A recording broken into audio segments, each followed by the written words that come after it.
This channel does not promote any violent, harmful, or illegal activities. All content provided by this channel is meant for an educational purpose only.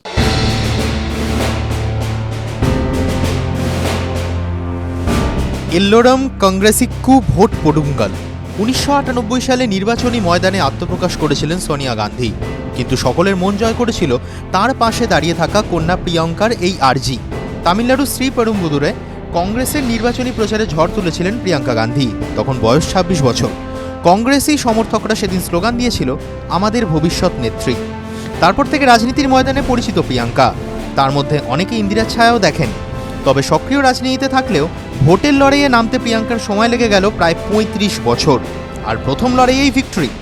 Lok Sabha উপনির্বাচনে 4 লক্ষেরও বেশি ভোটে winner কেন্দ্র থেকে জয়ী প্রিয়াঙ্কা গান্ধী। দাদা রাহুল গান্ধীর রেকর্ডকেও ছাপিয়ে গিয়েছেন প্রিয়াঙ্কা। জয় যদিও এতই সহজ ছিল, তাহলে 35 বছর কেন সময় নিলেন প্রিয়াঙ্কা?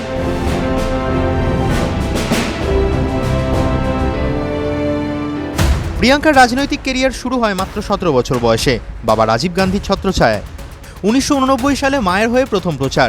তারপর 2004 সালে যখন রাহুল গান্ধী রাজনীতির ময়দানে পা রাখলেন, তখনও পাশে দাঁড়িয়ে প্রচার করেছিলেন প্রিয়াঙ্কা। 52 বছর বয়সে এসে প্রথম নির্বাচনী পরীক্ষা দিলেন প্রিয়াঙ্কা। বললেন, 35 বছর হয়ে গিয়েছে, আমি নিজের মা, বাবা, দাদা ও বহু সহকর্মীদের জন্য প্রচার করেছি, কিন্তু এই প্রথম আমি নিজের জন্য প্রচার করলাম। প্রিয়াঙ্কার মধ্যে কংগ্রেস কর্মীরা বরাবরই ইন্দিরা গান্ধীর ছায়া দেখেছেন। চেহারায় যেমন মিল, তেমনই রাজনীতির ময়দানেও প্রিয়াঙ্কার মধ্যে ইন্দিরা গান্ধীর স্বভাব চরিত্রের একাধিক মিল দেখতে পান। ইন্দিরা গান্ধী যেমন দক্ষ রাজনীতিবিদ ছিলেন, প্রিয়াঙ্কাও দীর্ঘ কেরিয়ারে বারে বারে নিজেকে প্রমাণ করেছেন। সচিন গেহলটের মান ভাঙানো থেকে শুরু করে অখিলেশের সঙ্গে আসন রফা, সবেতেই কাজ করেছিল প্রিয়াঙ্কার বুদ্ধিমত্তা এবং বাগ্মিতা। প্রিয়াঙ্কা নিজেকে দক্ষ সাংগঠনিক হিসেবে প্রমাণ করলেও কংগ্রেস তাঁকে নিয়ে যথেষ্ট সতর্ক ছিল। দ্বিতীয় ইন্দিরা গান্ধী হিসেবে প্রিয়াঙ্কাকে তুলে ধরার চেষ্টা করলেও তা ব্যর্থ হওয়ার ভয়ে পিছিয়ে এসেছে বারংবার। প্রিয়াঙ্কাকে ভোটের রাজনীতিতে সামিল করার চেষ্টা কংগ্রেস বহুদিন ধরেই করছে। বহুবারই জল্পনা শোনা গিয়েছে যে কংগ্রেসের গড় হিসেবে পরিচিত আমেঠি বা রায়বরেলি থেকে ভোটে দাঁড়াতে পারেন প্রিয়াঙ্কা। এমনকি 2019 সালে প্রায় নিশ্চিত ছিল যে বারাণসী কেন্দ্র থেকে নরেন্দ্র মোদীর বিরুদ্ধে প্রার্থী হচ্ছেন প্রিয়াঙ্কা। শেষ পর্যন্ত অবশ্য তা হয়নি। 2021 সালে উত্তরপ্রদেশ বিধানসভা নির্বাচনের সময়ও শোনা গিয়েছিল কংগ্রেসের মুখ্যমন্ত্রী মুখ হতে পারেন প্রিয়াঙ্কা গান্ধী। সেই জল্পনাতেও জল ঢেলে দেন প্রিয়াঙ্কা নিজেই। জানান, এখনই নির্বাচনে দাঁড়াতে চান না তিনি। সমালোচকরা সেই সময় বলেছিলেন, রাজনীতিতে থাকলেও হারার ভয় পান প্রিয়াঙ্কা, সেই কারণেই কখনো ভোটে লড়েন না। কাট্টু 2024। সোনিয়া গান্ধী রাজ্যসভার সাংসদ হয়ে যাওয়ায় সেই শূন্য আসনে প্রিয়াঙ্কা দাঁড়াতে পারেন বলে জল্পনা শুরু হয়।